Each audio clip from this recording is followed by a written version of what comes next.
Hey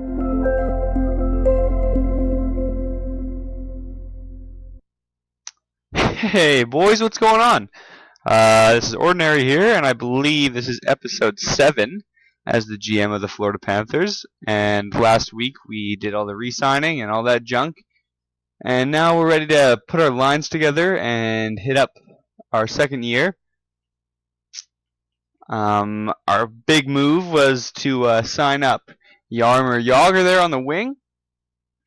And I don't think he'll actually be getting first line time. We just needed some more salary because we weren't at the salary floor. So I'm going to go ahead and go to roster moves here and sort by potential to see who should we bring to the show this year. And it's looking like a lot of our draft picks is probably a good idea to bring up. I don't want players like Peros and Asho on the team this year, just because it's more important that we get our prospects developed rather than winning games. We're not going to be a winning team regardless, so we might as well just try and progress our prospects for the future. And I think all our D, it's going to be, we have tons of D prospects.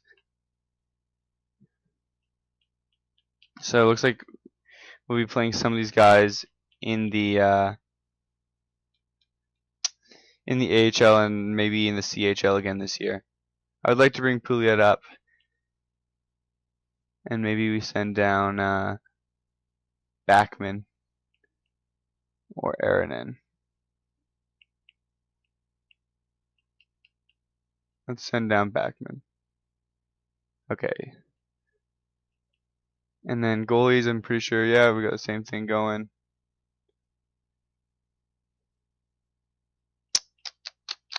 Okay, so let's go back to our lines. Do a quick best lines.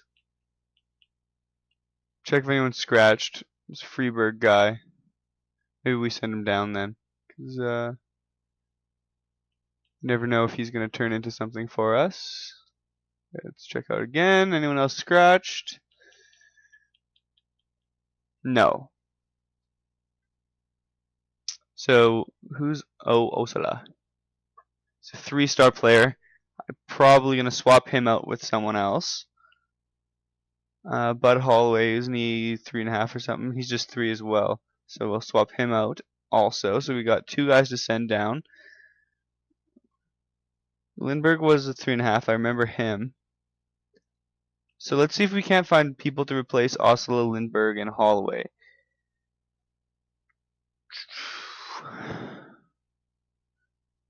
It's 2 wingers and a center, I believe.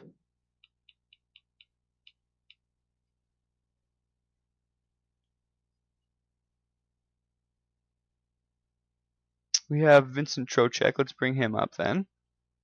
We can send down Osala.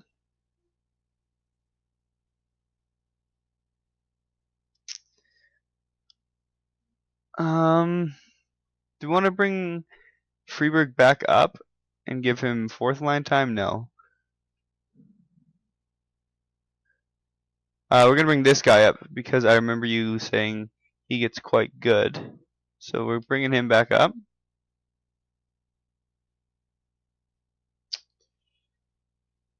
And that means we can send down Bud. And then we don't have another center. We'll let Nurse and Morrissey play a year in the juniors. Okay, this is going to be fine. To read this, Polkanen, Ratty, Jagr, no. Jagr's going to get 3rd line time.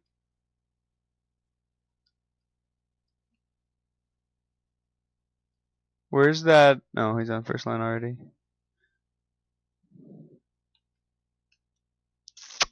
Okay, let's put Hamill up here. This is good. So far, so good.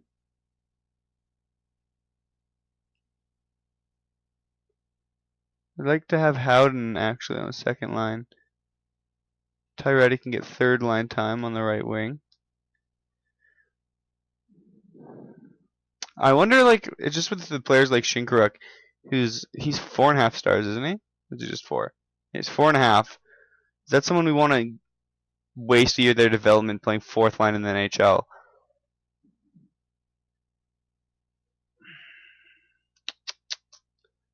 We'll try him out for a bit here and see if he's doing anything.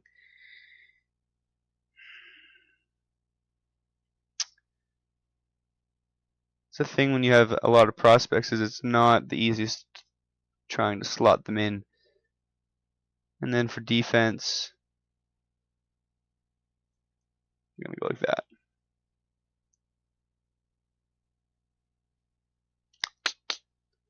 Power play. Let's get Howden some power play time, and Hamill we can replace with Tyretti. Huberdeau, Yager, no. Nyquist. Oh, he's already on this one. Shit. Let's put the Pulkinen guy in there. Okay.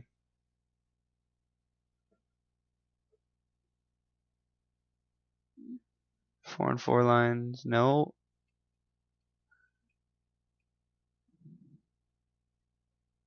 Give Shinkruk some time on the second unit there.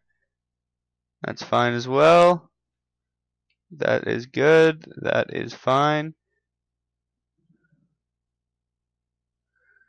So let's just do through the preseason here really quick and see what our stats are looking like.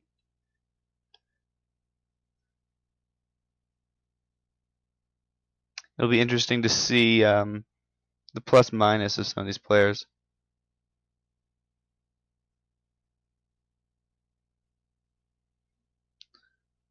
I feel like the teams aren't starting their NHL lineups. That's why we're running through them. 4-2, 5-2. He knows we're rebuilding. Good man. Good boss. Overtime loss, not a big deal. So Nyquist and Huberdeau look like they're killing it.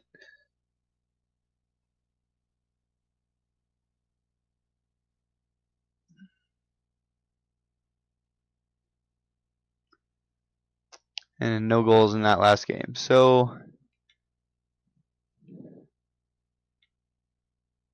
is it possible to look at the stats in the preseason or no? I've never actually tried. Yep. Yeah, so Huberdeau and Nyquist, 4 points each. And then Drew Shore with 3 and Tyretti with 3. So these are definitely players that we're going to be keeping in the league. No points for his D. Yager's only got 1. Lots of other players only have 1. Let's check out that plus minus, because if you're really minus, maybe you shouldn't be. Oh, he's got 3 points and minus 3.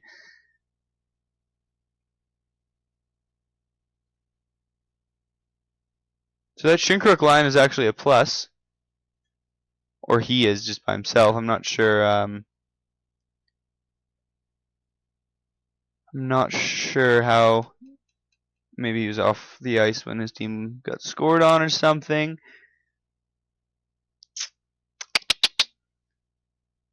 Let's go to D. So our top pairing is even in minus 3. I believe Kulikov and Goodbranson are top pairing. And then we have Pulio and Brennan. So we're getting scored on a bit. Our goalies, Markstrom has good stats, 2.22 is not bad, and almost a 93. So Markstrom's playing well.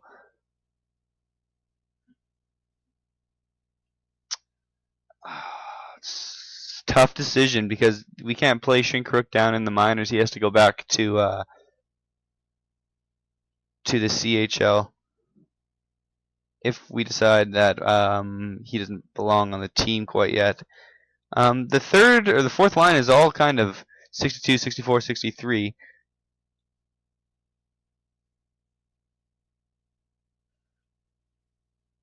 Okay, no, we're gonna run with it for a little bit here in the season. I'm just afraid we're stunting his development, and we need him to be NHL ready pretty quick. You know what? No. Here's what we're gonna do. We've already decided this season is junk. We're gonna put our 4.5-star prospects on the first line. So you're out of here. 4.5. 4.5.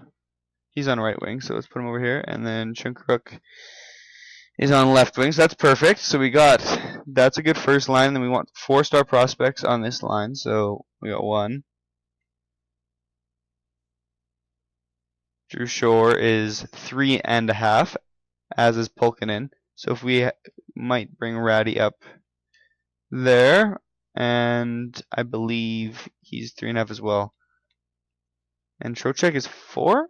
Yeah, he's 4. So we're gonna bring him to take Yager's spot. Yager's got 4th line duty this year. Too bad.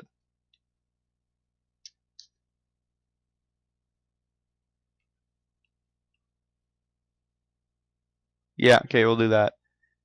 And then our defense is looking fine. Although maybe no, you know what we're going to do? We're just going to go for it. We're going to go crazy. We're going to send down some of these players even though they're more NHL ready. We're going to send down Bad Hairdo. Oh, we got to bring some guys up first. Okay. So we're going to bring up Morrissey and Nurse. And we're going to send down Aaronin and Roback. We're going to go back in here. We're going to put them in.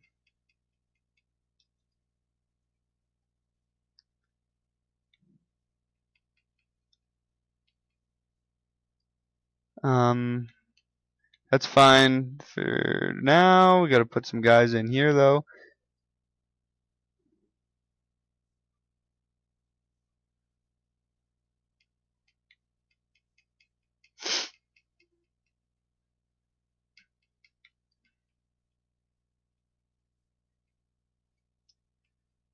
Jesus.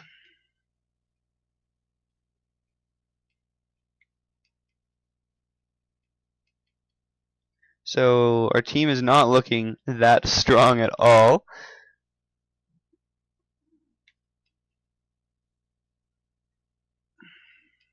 But that's okay.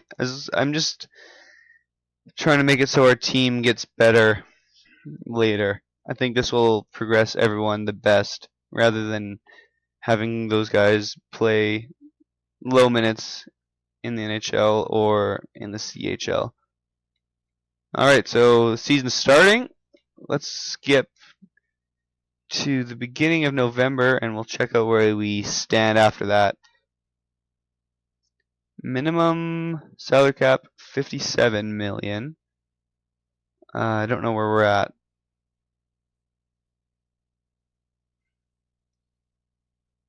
Starting it off, getting shut out. Beautiful. Oh, look at that. TJ Brennan on the point, getting 2 goals.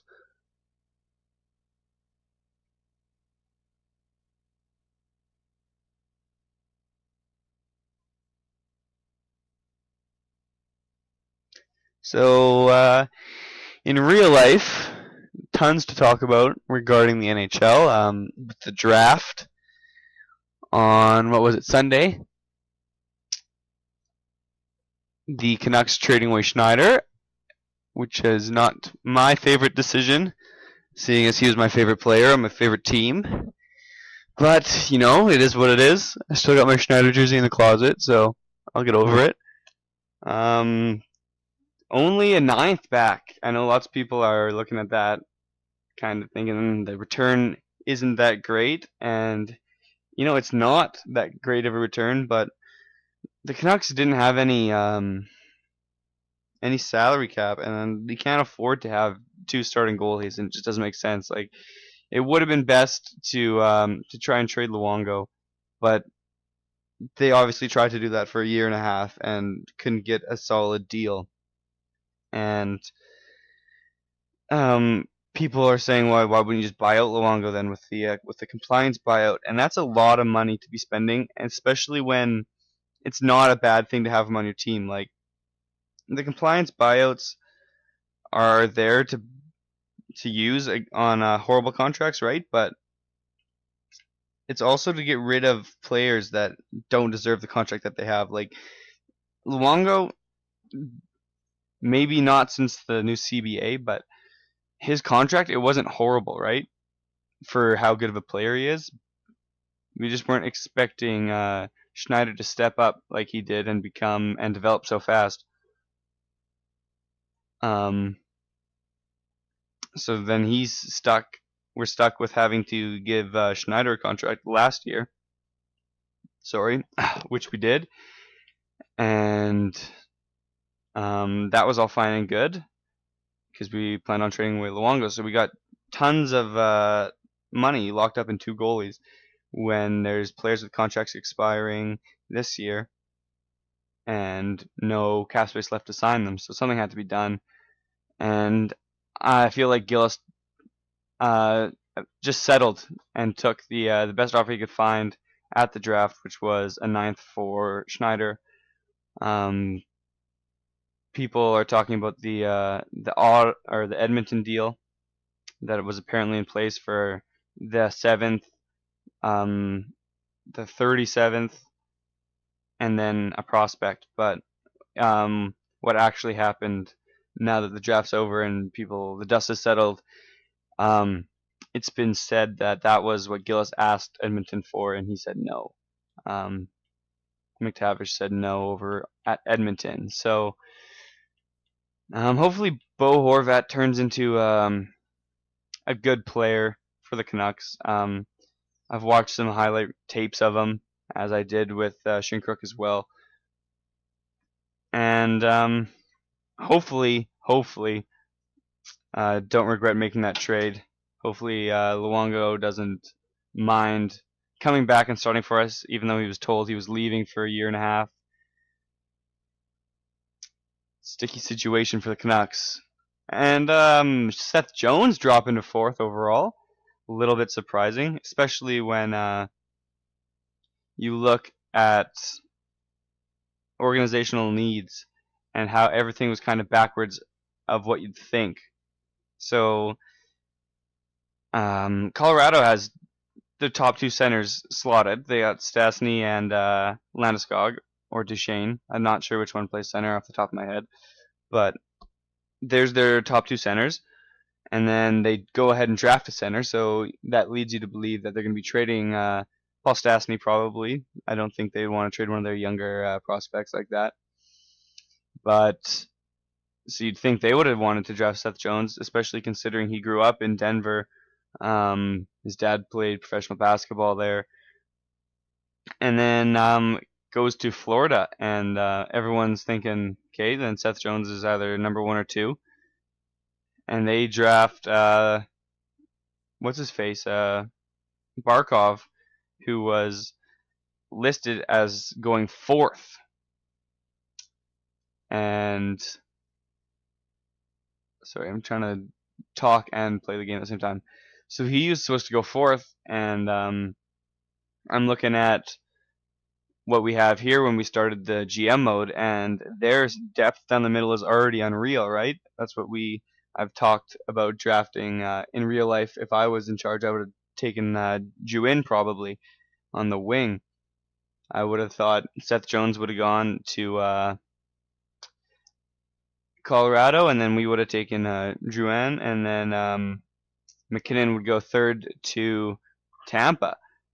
But they opt not to go for Seth Jones, which would have helped their team with another D prospect, and they take another center prospect, which I'm not sure how I feel about that decision on their behalf, but it is what it is. I know their Huberdeau in this game is listed as centerman, but he was playing on the wing in real life, so they'll probably stick him on the wing, put Barkov as the 1C. Maybe not next season, but in the future. And then Howden on the left, perhaps. Um, Florida's prospect pool, as I've said before, is actually really, really deep. So um, it shouldn't they shouldn't have troubles in the future filling up their lines. And then third overall, Drew In went to Tampa, which is a great decision. Him and Stamkos are going to be filthy in the future. And then Seth Jones in fourth to Nashville. And you have to wonder if Nashville just took him because it was unreal that he lasted that long. I mean, if you look at the team Nashville's put together, they've been defense first forever, and they don't have issues keeping pucks out of their net. They have issues putting pucks in to the opponent's net, and that's been their problem as long as I can remember. Um, they have arguably one of the top three goalies in the league in Rene. Um, Shea Weber is unreal. They had Suter, who's going to be replaced by Seth Jones, you're going to have to imagine. And then they got Roman Yossi, Klein. Um, it's not Ryan Murray, is it? But they have another great prospect D in Nashville as well. So they have at least five great defenders right now as it is. And they take Seth Jones at 4, and you almost imagine that they had planned on taking Barkov because a big center. They got Forsberg last year at the deadline, which was a steal for them. They knew they weren't making the playoffs, so they trade Marty Erat to the Capitals. In return, they get one of the more highly touted prospects that slipped in the 2012 draft a ton. He was supposed to go, somewhere around 10, and the Capitals got him, I think, somewhere near 20. So he should turn out to be a great goal scorer for them. But that's only one player, right? You can't rely on one player for all your offense. So it would have been nice to see them take a forward, but if Seth Jones lasts until 4, you're going to take him, right?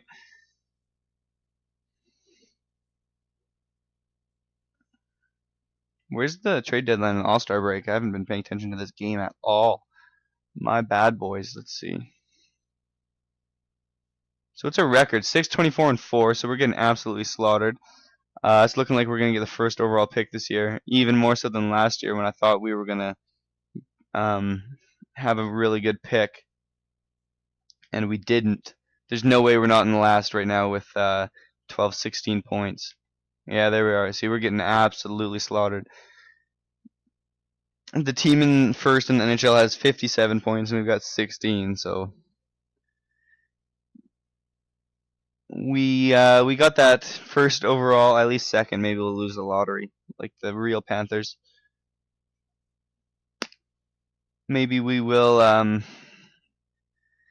or not maybe, but we definitely will get the first pick, and it's McDavid in this year, isn't it, or is it the next year? Fucking speaking of which, we haven't been scouting at all. Oh Lord, my bad, boys. I feel like it's impossible to talk and play games at the same time. Oops. So what are we looking at? Is any top 10s yet listed? There we go. The United States. Scout them for a month. And I want to look at, at the scouting report as well. Just to see who they have. Hosang Reinhardt. Okay, so McDavid is the year after this year. And we just checked him out. And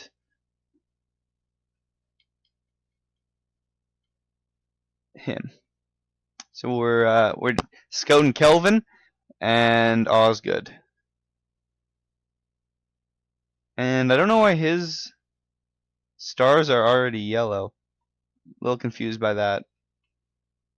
But we'll find out more when the scout finishes. Maybe we have some points we can put into scouting here.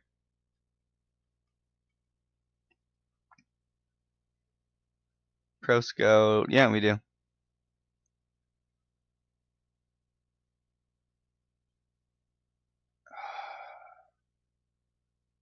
No, let's upgrade this as far as we can. Okay, that's good. Confirm purchases and exit. Okay.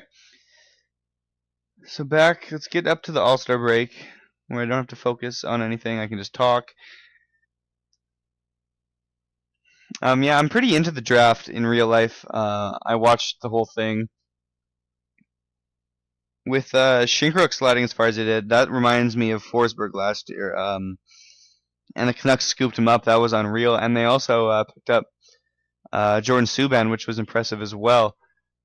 Everyone thought he would be maybe low second, high third round pick, and we got him near the end of the fourth.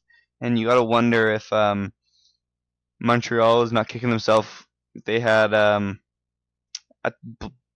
just a ton of picks before we did, and I know they were interested in picking him up, and I don't know if this is 100% true, but I read somewhere that they had 2 picks after us, right? So it was, or maybe they were right after us, after the Canucks, when they picked Subban, and they were going to do it.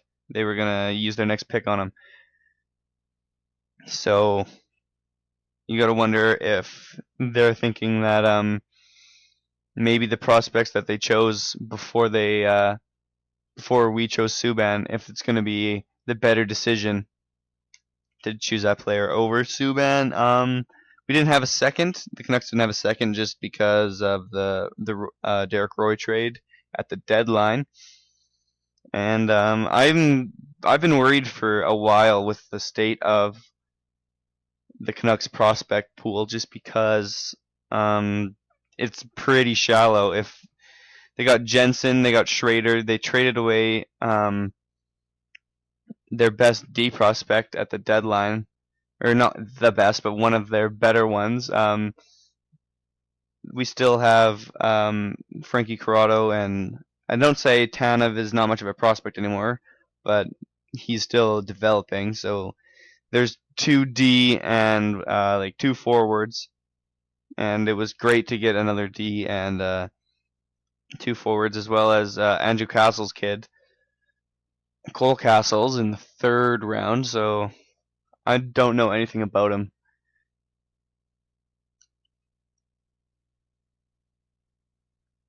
But hopefully he turns out to be as good as his dad was, at least. I know Ekblad's a great defenseman in this game. Another couple top 10 players. We don't need defense. Let's see if there's any top 10 goalies. There's one in the OHL. There's one in Europe. Okay, let's go to Europe. I think if we spend 3 weeks there, we'll have a good idea of what he's all about. It's hard. I know we're gonna get the best draft pick, but where do we put him, right? We have basically our entire roster set going forward. You're always looking to add better pieces, but what you need to do is scout and see who the most NHL ready talent is that we can get. Maybe he's not slated to go first overall. Maybe he's slated to go, 3rd. But you take him first just because you don't want to waste those 1 or 2 seasons getting him up to his full potential. No, I don't want to play the All-Star game. Let's take a look at what's going on in the standings now that we're at the All-Star break.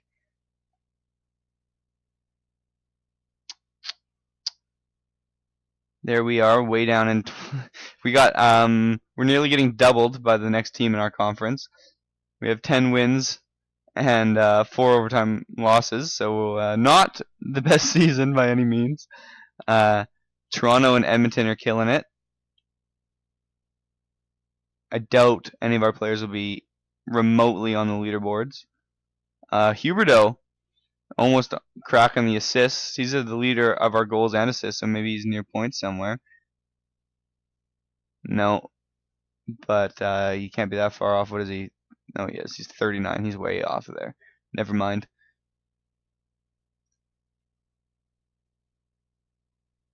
And no goaltender stats in the leaderboard either. We'll take a look at how our players are doing, and then we will end the video and pick it up next week, or whenever I can get around to getting another one up.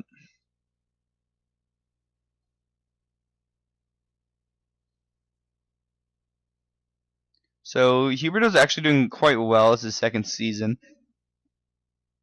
And then Kulikov on the point with 33 points. That's unreal. So our second highest scoring player is a defenseman. Nyquist isn't doing bad. He's not doing that good either. He should be up, getting the same amount of points as Huberdeau is. Who's our other first line player? Shinkrook, isn't it? Yeah. He's only got 8 points on that first line. That's pretty bad. Maybe we shouldn't have him on there. Maybe he's not developing at all on that first line. Second line was Ratty, Howden, and Shore, I think. So Drew Shore's got 22 points. Ratty's got 19, and Howden's got 16. So we can't complain too much there. And then Kulikov and Goodbranson as the top D pairing. Goodbranson with 103 penalty minutes. Wow. That is a lot. And Morrissey and Nurse with no points at all. So looking like I may have made a mistake bringing these players up and not letting them develop. If you guys have any tips or things you want to see me do in the next video, post those in the comments. In the next video, we'll definitely get up to the trade deadline, maybe even do the trade deadline. So if you have some trades you want to see, let me know. If you wouldn't mind giving me a thumbs up or a like on this video, that would be much appreciated. If you want to see more NHL content, I have a bunch of other games on my channel as well. I did a vlog last weekend as well. If you want to see more stuff like that, click the subscribe button. And I'll see you guys in the next video. Peace.